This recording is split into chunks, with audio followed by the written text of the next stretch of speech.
নমস্কার বন্ধুরা, রিনা রন্ধনশালায় আপনাদের সকলকে স্বাগত। আজ আমি আপনাদেরকে দারুণ মুচমুচে খাস্তা একটি মজাদার স্ন্যাক্স বানিয়ে দেখাবো।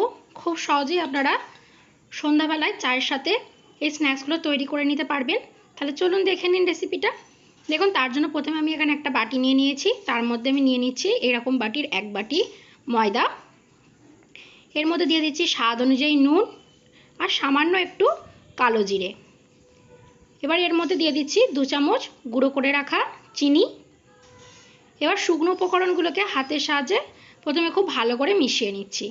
এবার আমি এর মধ্যে দিয়ে দিচ্ছি 2 চামচ রিফাইন্ড অয়েল দিয়ে এবার তেলটাকে হাতের সাহায্যে খুব ভালো করে ঘষে ঘষে ময়ানটা দিয়ে নিচ্ছি। দেখুন, এইভাবে ঘষে ঘষে কিন্তু ময়ানটাকে খুব ভালোভাবে দিয়ে নিতে হবে। দেখুন, ময়ান আমার খুব ভালোভাবে দেওয়া হয়ে গেছে। এবার আমি হাতের সাহায্যে এইভাবে মুঠো করে নিচ্ছি। দেখুন, এরকম দলা পেকে যাচ্ছে আর প্রেস করলে কিন্তু এরকম ঝুড়ো ঝুড়ো হয়ে যাচ্ছে। তখনই বুঝতে হবে যে ময়ানটা খুব ভালোভাবে দেওয়া হয়ে গেছে।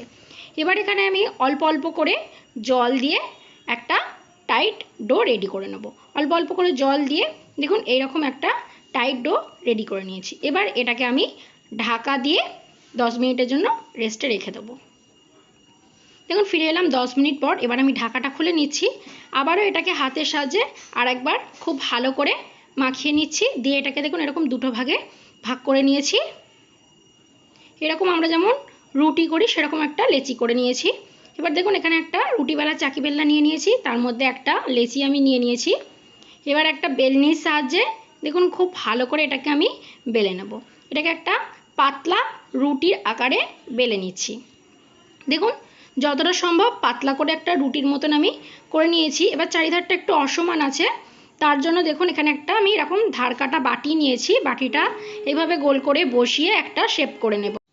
বাটিটাকে এইভাবে বসিয়ে ওপর থেকে এইভাবে প্রেস করে নিলেই কিন্তু এটা তৈরি হয়ে যাবে। এবার ধার থেকে যেই অসমান অংশগুলো আছে সেগুলোকে আমি এইভাবে আস্তে আস্তে করে সরিয়ে দিচ্ছি তুলে। দেখুন, এইভাবে করে সরিয়ে দিলেই একটা সুন্দর সমান গোল রুটি হয়ে গেছে।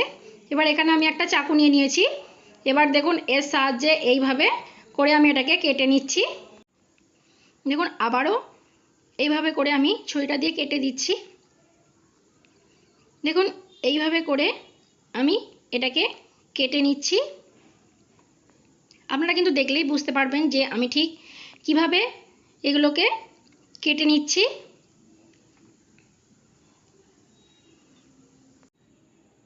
দেখুন, এইভাবে কেটে নিয়েছি। এবার এখান থেকে একটা অংশ আমি নিয়ে নিচ্ছি।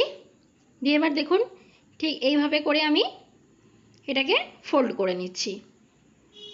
দেখুন, ঠিক এইভাবে করে আমি করে নিলাম। এবার দেখুন যে সামনের যে অংশটা ছিল তার মধ্যে একটু জল লাগিয়ে আমি এটাকে এইভাবে আটকে দিচ্ছি যাতে এটা ভাজার সময় খুলে না যায়। দেখুন, আবারও একটা আমি আপনাদের দেখিয়ে দিচ্ছি। দেখুন, এইভাবে নিয়ে ঠিক এইভাবে করে আমি ফোল্ড করে নিচ্ছি। দিয়ে আবারও সামনের অংশে সামান্য একটু জল লাগিয়ে নিয়ে দেখুন এইভাবে করে আমি এটাকে খুব ভালোভাবে আটকে দিচ্ছি।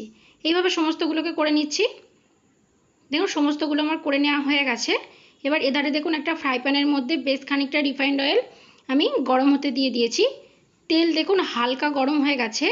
এবার গড়ে রাখা স্ন্যাক্সগুলো আমি তেলের মধ্যে দিয়ে দিচ্ছি। তেলটাকে কিন্তু হাই হিট করবেন না, হালকা গরম হলেই কিন্তু স্ন্যাক্সগুলোকে ছেড়ে দেবেন। দিয়ে এবার এটাকে আমি 1 মিনিট কোনো নাড়াচাড়া করব না, এবার হতে দেবো। দেখুন 1 মিনিট পর এটা যখন একটু হালকা শক্ত হয়ে আসবে তখন এটাকে আমি একটু উল্টে পাল্টে নাড়িয়ে দিচ্ছি। যখন এগুলো কাঁচা থাকবে তখন কিন্তু একদমই নাড়াবেন না। দেখুন, গ্যাসের ফ্লেমটা একদম লোয়ে রেখে মিনিট 4 সময় নিয়ে আমি এগুলোকে এইভাবে উল্টে পাল্টে লাল লাল করে ভেজে নিয়েছি। এবার এগুলোকে আমি তেল ঝরিয়ে উঠিয়ে নেব। দেখুন, তৈরি হয়ে গেছে স্ন্যাক্সগুলো। আর কতটা খাস্তা আর মুচমুচে হয়েছে আওয়াজ শুনেই আপনারা বুঝতে পারছেন।